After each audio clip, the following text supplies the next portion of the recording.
Hello students, today I bring at your zone of comfort another video from the stable of Law Prep tutorial, and that is typically centered around giving you an idea of a peculiar category, a peculiar genre of revolution, that is velvet revolution.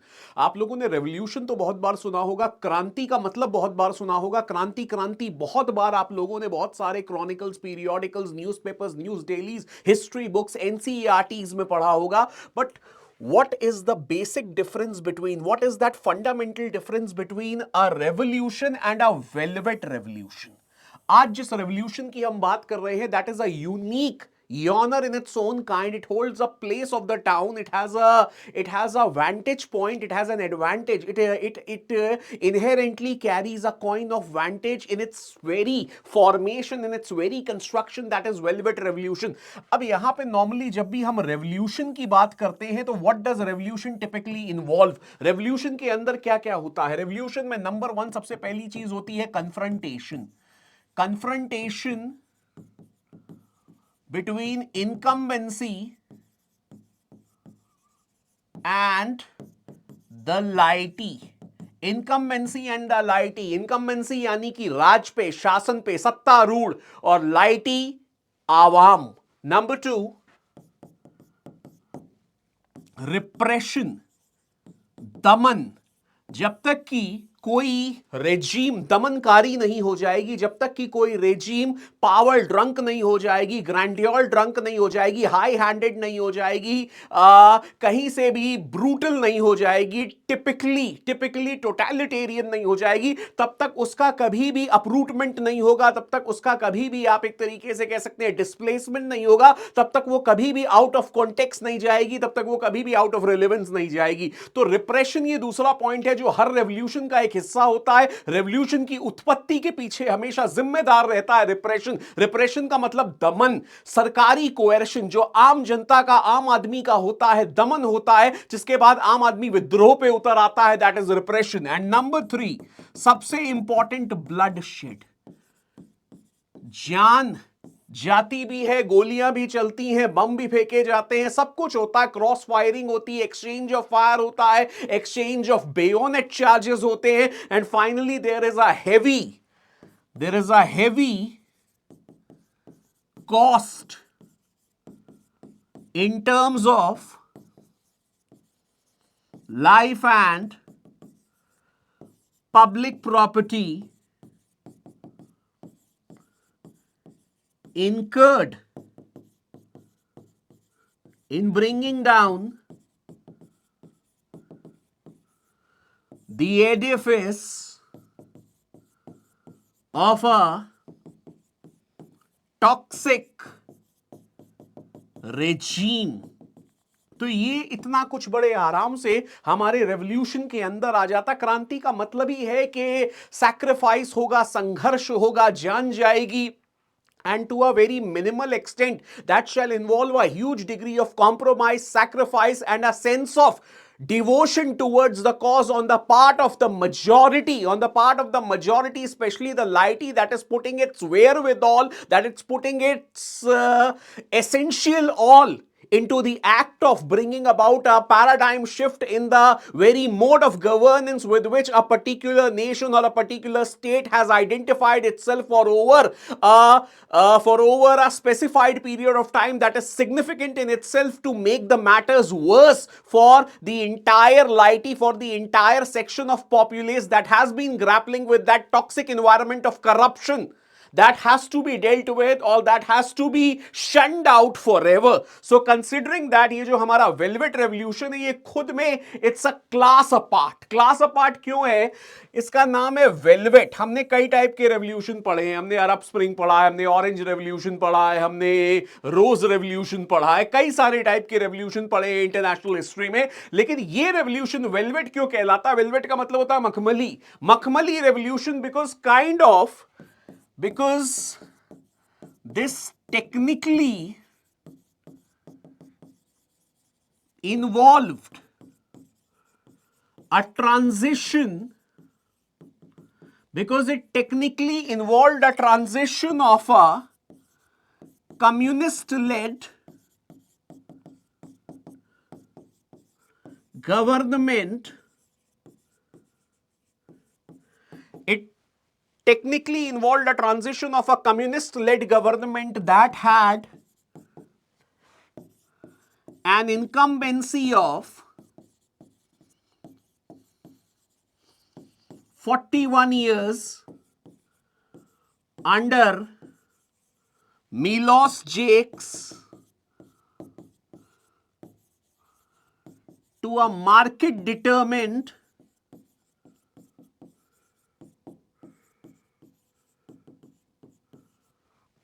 capitalist democracy.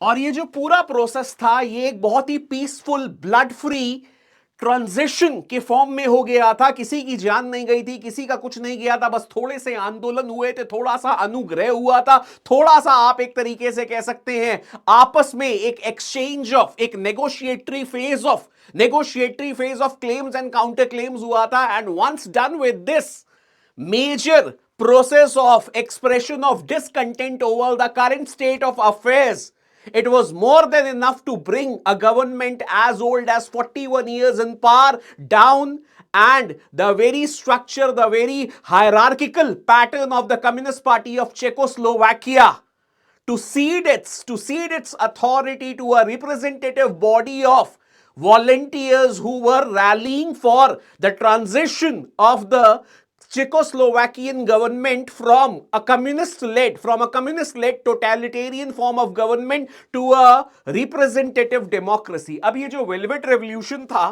ये किस देश में घटित हुआ था? Czechoslovakia.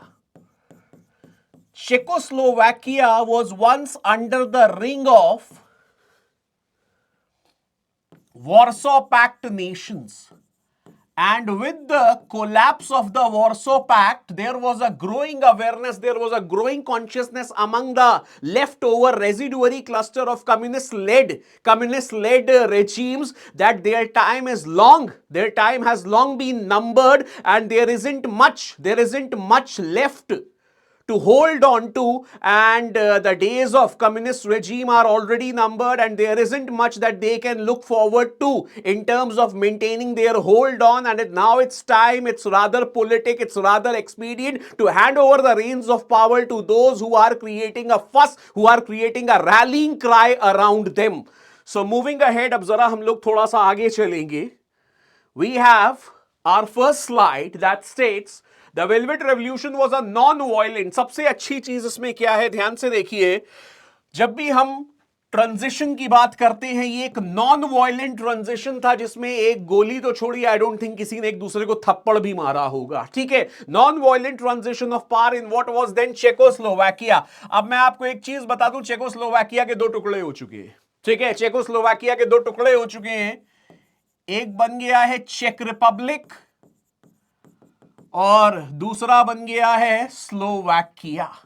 दो हिस्सों में बट चुका है Czechoslovakia, occurring from 17 November to 28 November 1989। बड़ा ही गजब का ईयर है ये।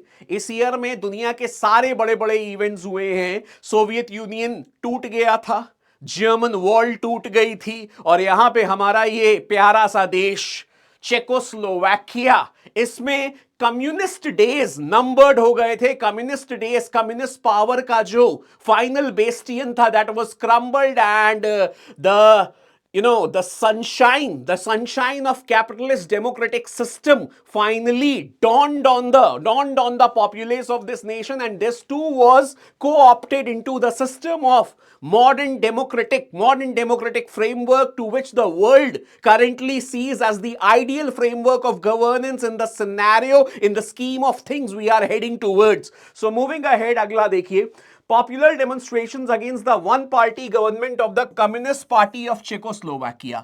मैं आपको बता दूं, जितनी भी कम्युनिस्ट पार्टीज हैं दुनिया में, कम्युनिस्ट पार्टी का जो पावर स्ट्रक्चर होता है, जो पावर हायरार्की होती है, उसमें जो हाईएस्ट डेजिग्नेशन होती है वो हमेशा एक ही होती है। इसमें हाईएस्ट डेजिग्नेशन हमेशा एक ही होती है, और ये हाईएस्ट डेजिग्नेशन मैं आपको बता दूं ये होती है जनरल सेक्रेटरी। हमारे देश में भी हम एक पर्टिकुलर व्यक्ति को बहुत ज्यादा इज्जत देते हैं कम्युनिस्ट पार्टी हायरार्की में, दैट इज सीताराम येचुरी जी। ठीक है, सीताराम येचुरी जी क्या है? सीताराम येचुरी जी जनरल सेक्रेटरी हैं। उसी तरह इस पार्टी के जनरल सेक्रेटरी थे जो पूरे पोलिट ब्यूरो स्ट्रक्चर के चीफ होते हैं। पोलिट ब्यूरो का मतलब होता है थिंक टैंक। जो थिंक टैंक सारी पॉलिसी मेकिंग एबिलिटी, सारी पॉलिसी मेकिंग फैकल्टीज को गवर्न करता है, सारे पॉलिसी मेकिंग इनिशिएटिव्स को लेता है, वो पोलिट ब्यूरो कहलाता है। और उसका जो जनरल सेक्रेटरी थे उनका नाम था मिलोस जेक्स। मिलोस जेक्स ने अपनी अथॉरिटी को सरेंडर कर दिया और मात्र 24 घंटे के अंदर पूरा एक देश एक रात के अंदर, ठीक है, communist led totalitarian government structure से एक मार्केट रिप्रेजेंटेड डेमोक्रेसी हो गया। आगे चलेंगे हम। The result was the end of, जैसा कि मैंने आपको बताया वही लिखा है बोर्ड पे, कुछ नया नहीं लिखा है। The result was the end of 41 years of one party rule in Czechoslovakia and the subsequent dismantling of the command economy। जरा मैं कमांड इकोनॉमी के बारे में आपको कुछ बता दूं। कमांड इकोनॉमी का मतलब होता है जितनी भी कम्युनिस्ट लेड इकोनॉमीज होती हैं जिसमें जो पोजेशन ऑफ, ठीक है, पोजेशन या मोनोपोली ओवर रिसोर्सेज जो गवर्नमेंट की रहती है, स्टेट की रहती है, where state controls the resources.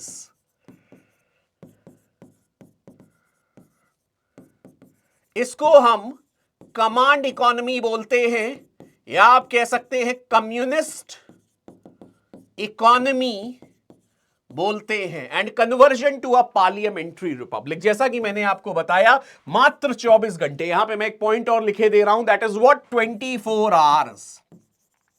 Moving ahead, the Velvet Revolution was a non-violent transition of power in what was then Czechoslovakia। in what was then, तब Czechoslovakia था, आज चेक रिपब्लिक और स्लोवाकिया, दो अलग अलग देश हैं, दो हिस्सों में टुकड़े हो चुके हैं।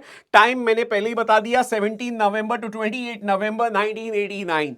The event marked the 50th anniversary of a violently suppressed demonstration against the Nazi storming। अब ये हमारा एक छोटा सा जो हमने वीडियो आपके लिए कंस्ट्रक्ट किया था, इसमें नाजी को भी एंट्री दिलवा रहा है, बट नाजी को कवर करने का हमारे पास ना ही टाइम है, ना स्कोप है, और ना ही हमारा कंटेंट उस तरफ जा रहा है। सो कंसिडरिंग दिस, हम नाजी को लेकर जरूर कोई इंपॉर्टेंट इवेंट रेस करेंगे और उसके ऊपर अच्छा खासा डिलिब्रेट करेंगे in the videos to follow. And आज के लिए I think this was enough. I have given you more than the sufficient budget of content that was there reserved for this particular video section, that was for your Velvet Revolution। अब Nazi and about its implications, about its ramifications, and what was the storming of Prague, or what exactly was the beer hall protest, we'll discuss in some other video। तो अब तक के लिए मैं आप लोगों से इजाजत लेना चाहूंगा। थैंक यू बच्चों, thanks a lot for giving us the love that we, I don't think we really deserve. Thank you बच्चों, थैंक्स अ लॉट।